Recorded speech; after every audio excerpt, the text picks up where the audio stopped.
Welcome to the ReWire Podcast. I'm your host, Ryan Stewman, and I'm here to rewire your mind for success. We're glad that you're here.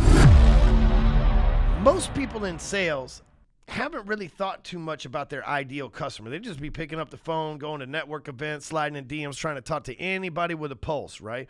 But let's think about this. If you define, as a salesperson, if you define your ideal client, like totally design them. Like, what are they into? What do they like? What do they buy? Where do they hang out? Who do they follow on social media? What products do they consume? Who are their favorite this, that, and the other? If you really dial in with that person, you have a higher probability of finding them, because let me talk to you about something I call the law of focus. You see, whatever we focus on, we find. And see, when you design a avatar that you want to sell to, you start to find that avatar everywhere that you look, or you don't find that avatar everywhere you look. And it's just as good in sales to disqualify people that aren't your buyers as quickly as you can qualify people that are your buyers, so that you don't waste your time, because when you're on commission, time is money, baby. So here's what I want you to think about when it comes to all of this. The whole sales process of finding your ideal consumer, right? So you write this person out. Like when I first did this exercise for my first business, I knew one person that kind of fit the avatar that I was looking for.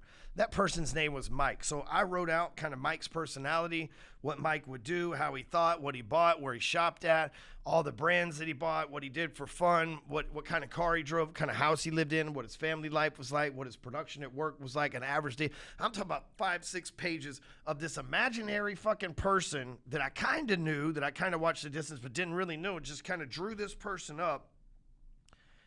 And then I started sending out emails as if I was talking to Mike. I started posting on Facebook as if I was talking to Mike. I started doing videos and podcasts like this, talking to Mike. Then Mike after Mike after Mike started showing up. Because you find what you focus on. I was focused on finding a certain person, but in order for me to find what I focus on, whatever I'm focused on has to find me too.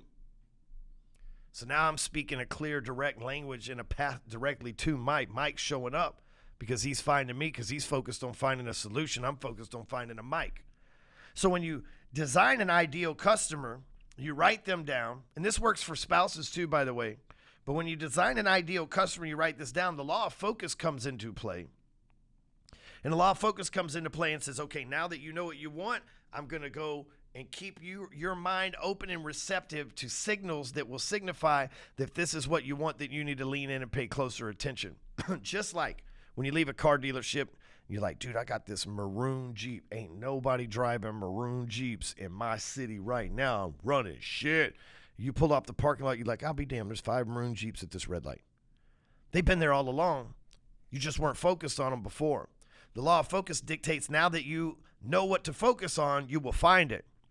See, once you knew to focus on a maroon Jeep, you found them everywhere.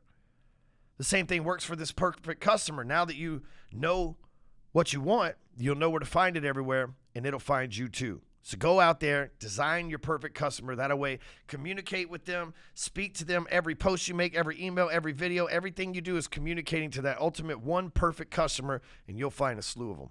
Rise above.